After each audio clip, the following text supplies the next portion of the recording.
everybody, Techie Prepper here.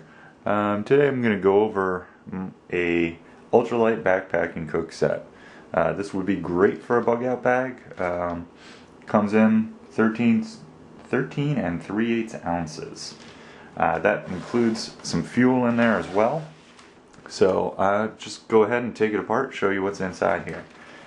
First of all, we have a Reflectex cozy for it. So this allows you to keep either to eat out of the pot without burning yourself, or to put your food in, seal it up, and actually simmer your food.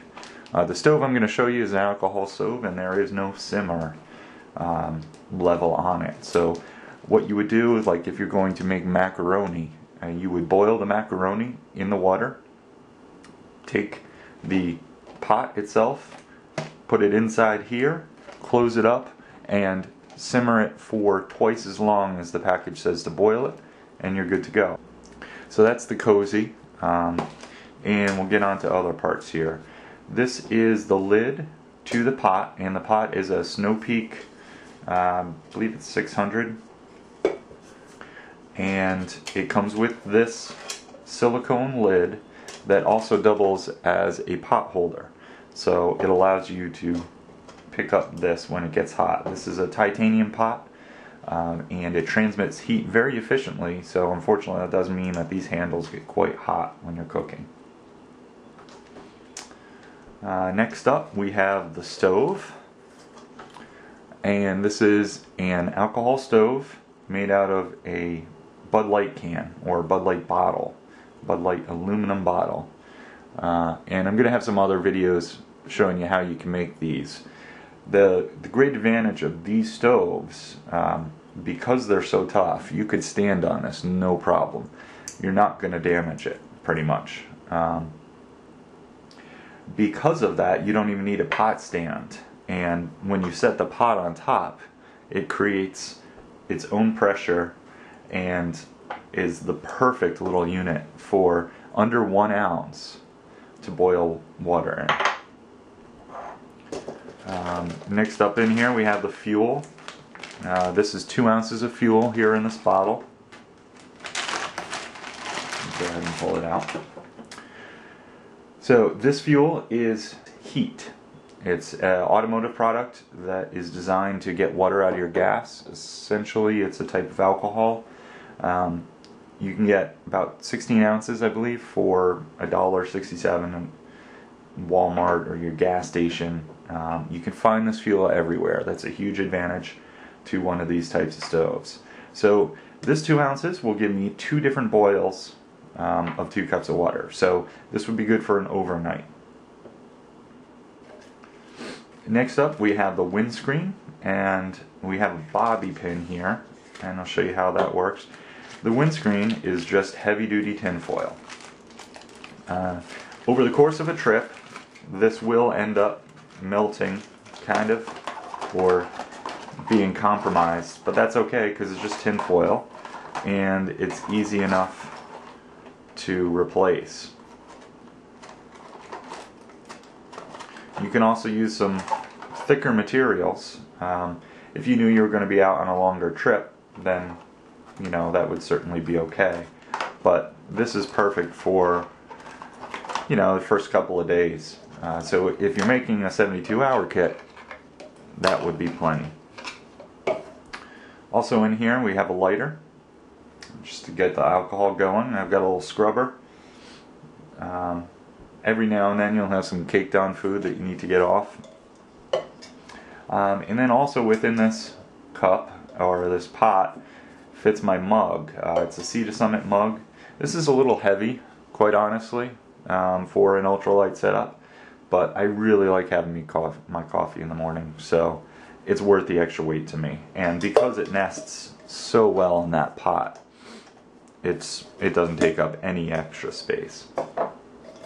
So that's the titanium pot, and you just set it down right on top of your stove, and you're good to go.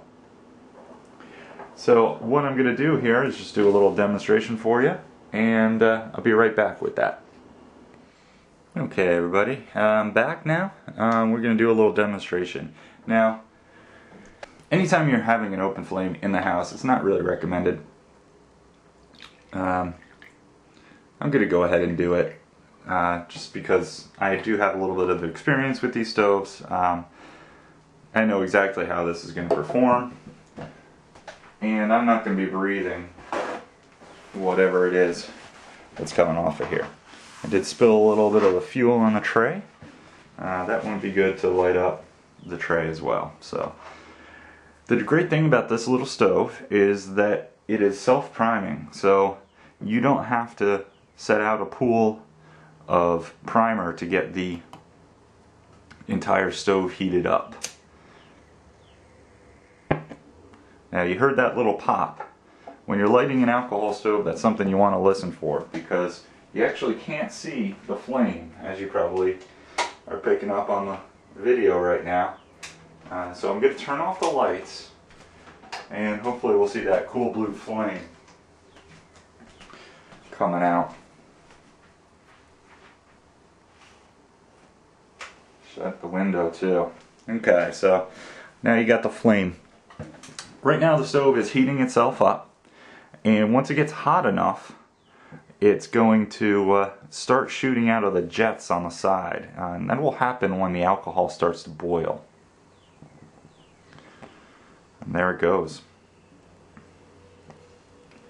So I'm going to go ahead and put on top my pot there. A little bit more light.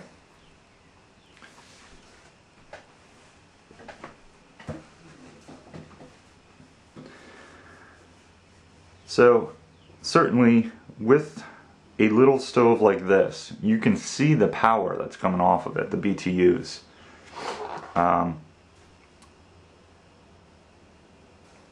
And that leads to its biggest disadvantage. An alcohol stove like this doesn't simmer. So if you're looking to cook scrambled eggs or pancakes or something like that, it's not going to work for you. The one thing this is designed to do is convert alcohol into heat and boil your water.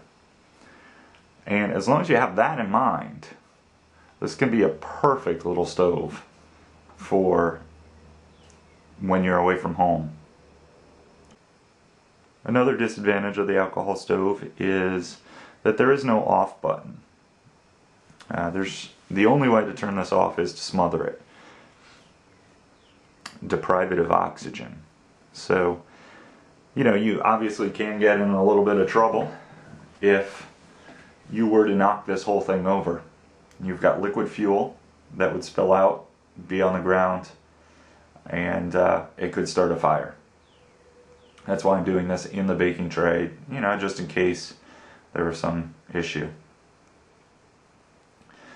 But, despite its disadvantages, it is an amazing lightweight setup that you can have in your backpack, under a pound, including fuel, and it's enough that you can cook your dehydrated meals, have some coffee, have some tea, hot cocoa, whatever you might want, as long as it's something that you can just boil water and go.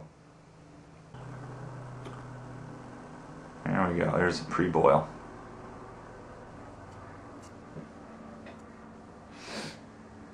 And all done. So the water, that was less than an ounce of fuel, as you might be able to see there. And the water had just started the pre-boil. That's the noisy bubbling part right before you get your rolling boil. So if I had used an ounce, that it definitely would have completely heated that amount of water, which I believe was about a cup and a half of tap water that comes out pretty cold. So with full ounce, we would have had a little more boil time, no problem getting 2 cups of water up to heat.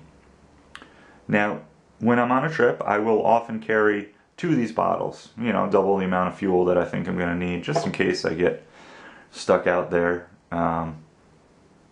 and I'm not able to get back as quickly as I thought. It's always good to have a little bit of a buffer in my mind, and you know, this really doesn't weigh a whole lot, so it's easy to take a second set. Anyway, that's the little rundown on my ultralight cooking set.